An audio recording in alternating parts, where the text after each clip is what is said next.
nós estamos questionando é esse caminho que está sendo adotado agora, porque não é desenvolvimento, é um crescimento econômico que está acontecendo, porque empresas estão chegando aqui no estado, né? A questão do emprego, nós temos que começar a questionar esse tipo de emprego. Eu pergunto para vocês, o que adianta você ter um emprego, ganhar um salário, se no final do mês você vai ter que usar metade desse salário para comprar remédio, porque os mais idosos, os mais novos, vão sofrer as consequências desse tipo de poluição do lado da sua casa. Então não basta você ter um emprego, você tem que ter um emprego de qualidade, um emprego que não afeta a saúde das pessoas, né? Um emprego que não gera morte, mas que gera vida. Então o emprego nós temos que discutir, e melhorar a condição de vida e o progresso.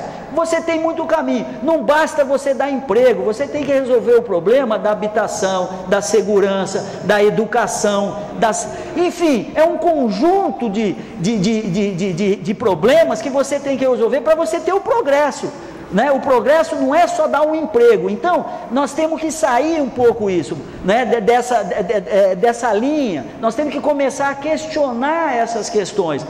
Obviamente a população, de uma maneira geral, né, ela está muito eufórica com essas questões, porque a cada dia a imprensa coloca, chegou tal indústria, vai chegar tal indústria, quer dizer, todo dia você tem uma notícia, que às vezes nem se realiza, não é? Então nós temos que começar a questionar essas questões, que desenvolvimento que nós queremos, que é o progresso que nós queremos, que tipo de emprego nós queremos, tá? Porque existem diferentes caminhos. Então, lamentavelmente, a justificativa que se faz, que o crescimento do Estado, ele necessita de mais energia, isso não é verdade, é uma meia verdade. Existem exemplos no mundo, na década de 70, de 80 do século passado, o Japão, os Estados Unidos, que eles cresceram, o produto interno bruto, que é uma medida de crescimento, né, naqueles países, mas o consumo de energia não cresceu. Por quê? Porque houve medidas de uso mais racional de energia, de conservação, de empresas que consomem menos energia foram optadas, foram escolhidas. Então, não vamos nos iludir. E aqui no Brasil hoje, pessoal, existe um superávit de energia. Nós temos energia de sobra, e não sou eu que estou dizendo isso não. Quem está dizendo é um próprio órgão do governo federal que chama EPE, Empresa de Planejamento Energético. Ela faz todo o planejamento. Então o presidente dessa empresa, que é um professor universitário lá da Universidade Federal do Rio de Janeiro, o professor Maurício Tomasquim, ele tem dito que no Brasil há um superávit de energia. Nós temos de 4 a 5 mil megawatts médio sobrando de energia. Então não está faltando energia não. Essa coisa de falar sobre, desculpe se eu estou me estendendo um pouco mais, mas essa coisa de falar também de que a questão vai resolver o apagão, isso não é verdade. Todo mundo aqui que viveu 2001, 2002, né, ninguém quer repetir aquela situação, mas os apagões que têm acontecido recentemente são de natureza completamente diferente do que ocorreu naquele período, e nós ficamos com a síndrome do apagão. Então, falou nessa palavra, a gente acaba aceitando qualquer coisa para não passar pelo aquilo que nós passamos. Então isso daí é uma manipulação, nós não devemos aceitar esse tipo de argumento, né? Então, só para finalizar, existe um outro ponto aqui, que é do ponto de vista que já foi mencionado aqui, a questão do aspecto social. Então se diz que essa usina, ela vai gerar, não se fala nem o número, milhares de empregos indiretos, ou seja, na sua construção vai se contratar pedreiros, engenheiros, né, na sua construção, e isso daí é temporário, é um emprego temporário, acabou a empresa, acabou o emprego, mas o que importa é o emprego fixo, né? Se fala em 500 empregos fixos, e aqui já foi dito, qualquer hotel, qualquer empreendimento lá em Porto de Galinha ou aqui no litoral, de um hotel de médio porte, 2 hotéis de médio porte, daria mais empregos do que esses 500 empregos que estão sendo colocados aí. Então também realmente não é um argumento para nos convencer de que essa obra viria a resolver a questão.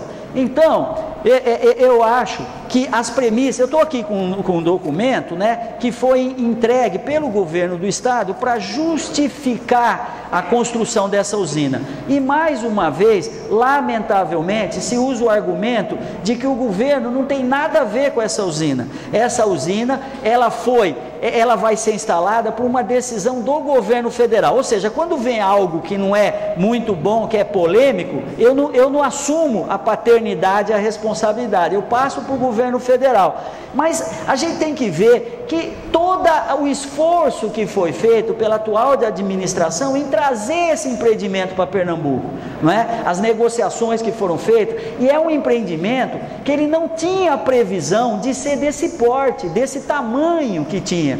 O que foi ganho no leilão de 2007, 2008, para a construção desse tipo de usina, eram 5 usinas que estariam distribuídas em 4 estados do Nordeste. Acontece que houve uma dificuldade grande do empreendedor em obter as licenças ambientais nesses estados e resolveu concentrar as 5 termoelétricas que seriam construídas em 4 estados em uma só. Por isso que ela se tornou essa maior do mundo. E aqui em Pernambuco, porque aqui a legislação ambiental está sendo burlada, eu diria, ela não está sendo exercida como está escrito. E nós temos um exemplo, o movimento social aqui do Cabo de Santo Agostinho, ela questionou junto ao CPRH as licenças ambientais e as audiências públicas que são obrigatórias para o empreendimento de SUAP 2. E isso nunca foi apresentado. Então, até burlando a lei, se está nesse sentido. Nós temos que questionar. Vai ser inaugurado ano que vem a SUAP 2, mas não houve audiência pública, não houve as licenças ambientais, são licenças provisórias, pelo que nós vimos. Então, é uma coisa muito grave, então, o que está acontecendo do ponto de vista da própria Constituição, da própria legislação, das próprias leis existentes no país, né? Então, as premissas que são alegadas para o governo do estado para aceitar esse empreendimento que ele lutou para ter aqui, são premissas que são facilmente questionáveis, né? Infelizmente, houve um enorme equívoco. Talvez o senhor governador não tenha sido orientado mais tecnicamente, né, de todos os prejuízos que pode causar caso essa usina venha instalada aqui. Sem contar que para atender a essa usina vai ser construída uns tanques da ordem de 200 mil toneladas de CO2, perdão, de óleo combustível para abastecer essa usina. Vocês imaginam a possibilidade de um vazamento que pode acontecer? Ninguém está torcendo para que tenha um vazamento, obviamente, mas nós não podemos, né, dizer que não vai haver a priori. O risco existe, desde que existem os tanques lá, o risco existe. Isso seria uma catástrofe para aqui, para a região, como foi vazamento de petróleo em outras regiões do mundo que a gente vê pela televisão e que poderia acontecer aqui e poderia abalar toda a parte turística aqui, não só as praias do Cabo, como as praias do balneário de Porto de Galinhas seriam prejudicadas. Tanto é que vocês devem ter visto pela imprensa que o próprio sindicato dos hotéis de Porto de Galinhas se manifestaram já contrário à instalação desse empreendimento, tendo uma preocupação muito grande que toda a cadeia produtiva do turismo, do entretenimento, poderia ser abalada caso essa usina venha a ser instalada. Então, como foi dito aqui por um orador que me antecedeu, eu não vejo nem tecnicamente, nem economicamente, nem ambientalmente, né, argumentos plausíveis que possam nos convencer dessa usina. Daí, a única maneira é realmente o que a gente está fazendo, é esclarecer, é divulgar aos nossos familiares, é levar essa discussão para as associações que a gente faz parte, é falar com o padre da paróquia, qual a posição que ele tem. A gente tem